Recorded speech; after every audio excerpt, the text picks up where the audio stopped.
Today, we're gonna take a look at the viral Jubilee Candace Owens versus 20 Feminists video. I'm gonna go through one of the debaters, their talking points and their stats, and I'm gonna look them up and I'm gonna see if they're actually true or are they twisting the truth just a little bit to fit their narrative.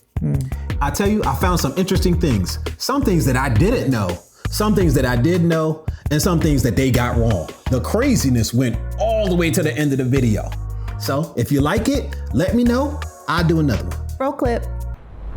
My first claim is that the sexual revolution has devalued women and made them infinitely less happy.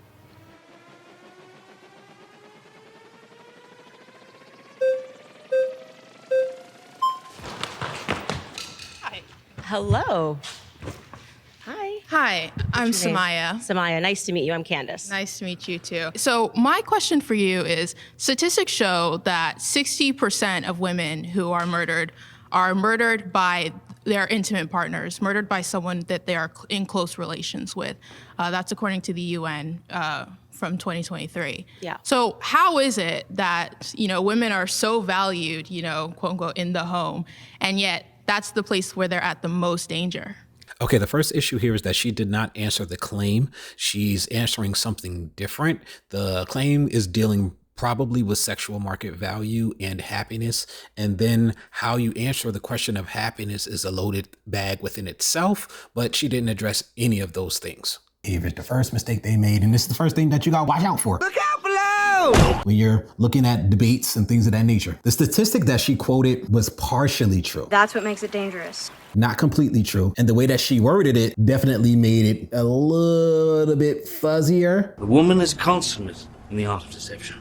The actual statistic states that 60% of women who are offed I'm dead. are offed by a intimate partner, and we're gonna go into that, or family member. Do you know how wide a swath of people that puts you in? Brother, sister, aunt, uncle, We ain't gotta go that far. cousin. But that's just family, because she omitted the family part. Nothing but targeted deception. But even beyond that, the people who are actually intimate partners, the statistic is a little different. Of actual intimate partners who off women, out of all of the women who are offed, it's 34%, not 60%. So we're getting to the truth at last, are we? And of the 30% who are actually intimate partners, How many of those intimate partners are actually spouses? Oh, what a great question. Because just because you're intimate with them, unfortunately, does not mean that you're married to them. So there's that.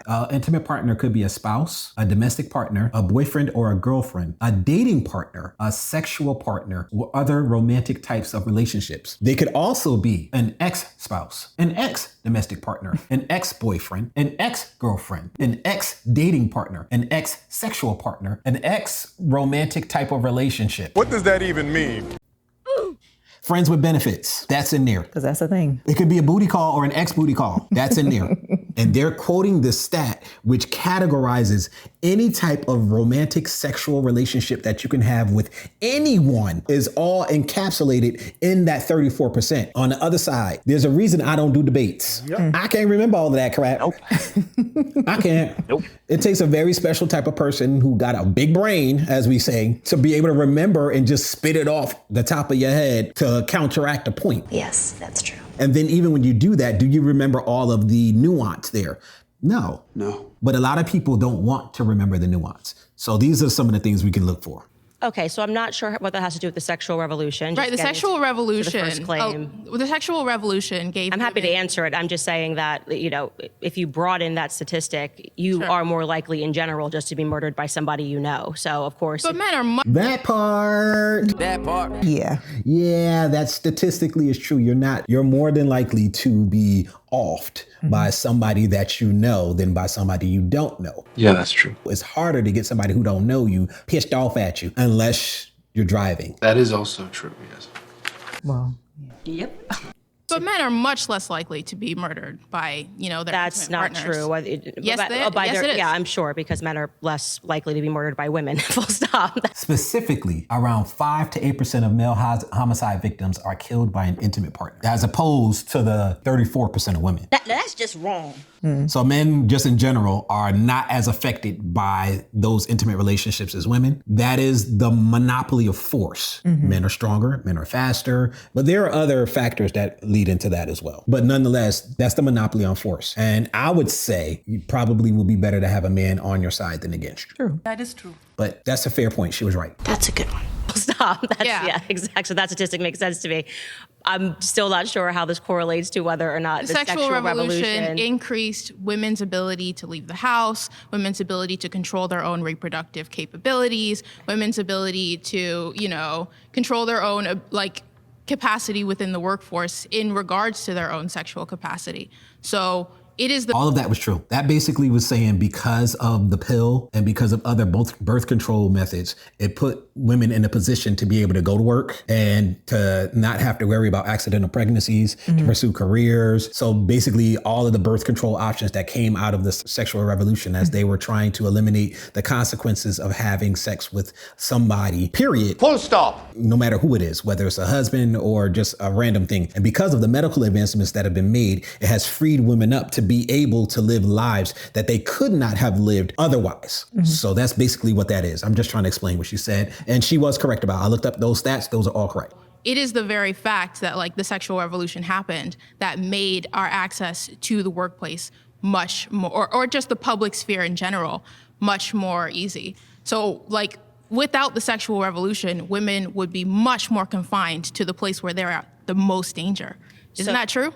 So you think that... Then she found a way to turn it upside down. Should have known it would never last. So going along her lines of logic, the best thing that you can do as a woman to stay out of danger is to know no one. Well, that doesn't make sense. But here's the part that she doesn't want to talk about. That means you shouldn't be having booty calls. That means you shouldn't be having casual sexual encounters. That means that you shouldn't have friends with benefits. That means that you shouldn't have lesbian relationships. That means you shouldn't have any relationships of sexual orientation of any kind, because all of those increase the chances of you being in a situation where you'll be offed by the person that you're dating or messing around with. True. He ain't lying. That's the part that she didn't tell you. That part. But she was right about the other stuff. So I'm gonna give her props when it's true. It's true. That's right.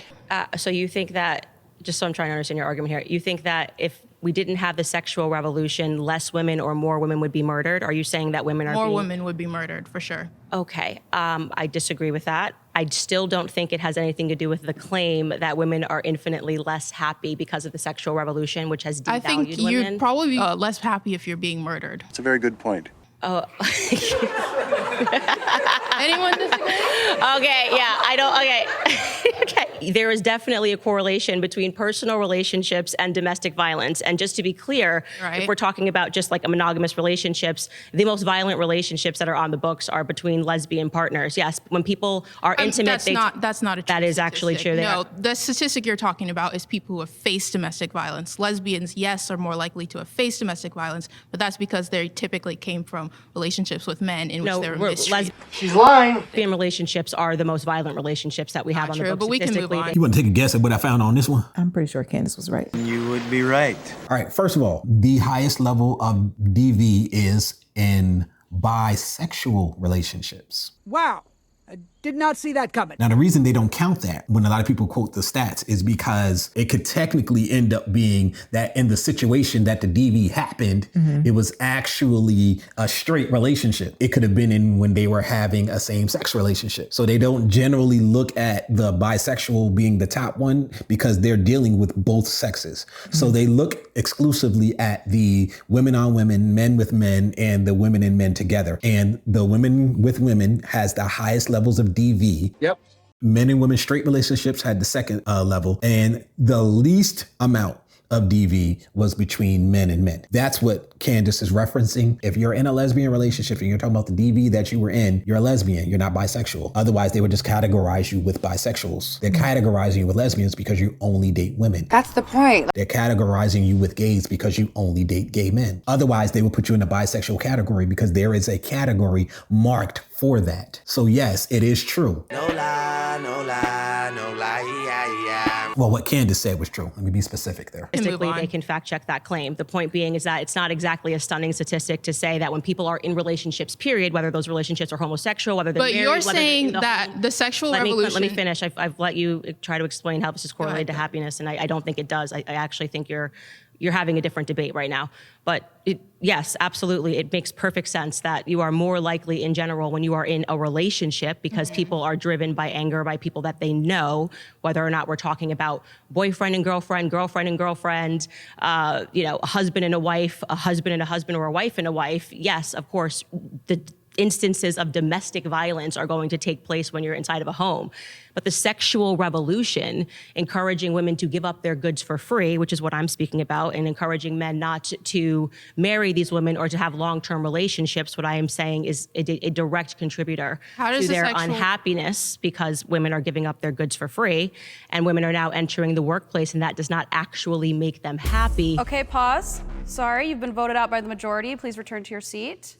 There it was. I just wanted to give you guys a couple of quick points. I don't know. Did you have anything to say about what was said, or? I don't know. I'm weird. I'm different. I'm weird, guys. I just don't understand. Yeah, I'm confused too. We're confused. Why it seems as though the concept of having a nuclear family versus people just living their lives, like two single people that may just happen to have kids or what have you, and just having single parent homes. I don't understand why it seems as though it's so far-fetched to understand that a nuclear family, having a mom and a dad with kids, is going to be better than having single parents. I don't understand why that's a hard concept. I don't understand it. Well, I guess to a certain extent, I do. Like, society has just really gone far. I think you're crazy. Because it's like these things we knew. By the way, that's old news.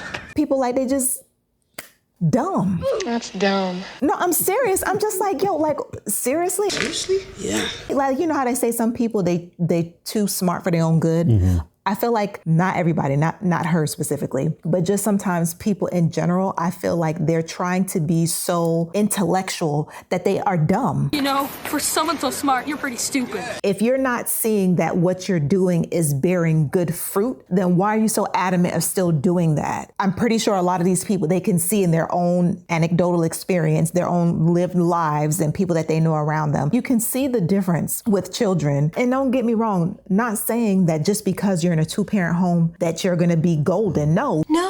Because you still got two valuable people that's going to be jacked up and jack their kids up. Like, ain't none of us, got it all together. But you have a better chance of having a more well-rounded individual by having both sides of the spectrum raising you, as opposed to you just having one. Like, it's pretty obvious, I don't understand why that's such a hard concept. I don't get it. I don't think it's a hard concept at all. I think that people want to do what they want to do, and they don't want to be told that what they are doing is wrong. They don't want to be shamed for it. They don't want to feel that there's any type of consequence for the things that they do. That's the general mindset. But if you grow up in a society where the mindset is the pursuit of happiness, that very concept is contrary to common laws of logic, biology, because the pursuit of happiness is pursuing emotional fulfillment. That can come from things that are good or things that are evil. That doesn't matter anymore. But if your only goal is to achieve this happiness,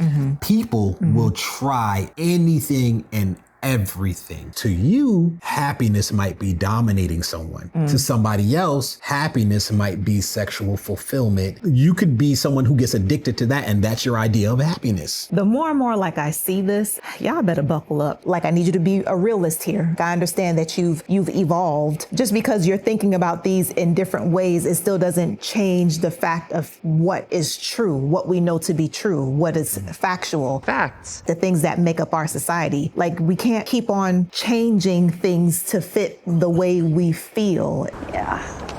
Good luck with that. Because if we don't, I feel like it's going to get to a point that regardless of whether or not we want to, we're going to be forced to do things a different way, because I feel like things are going to get way too out of hand.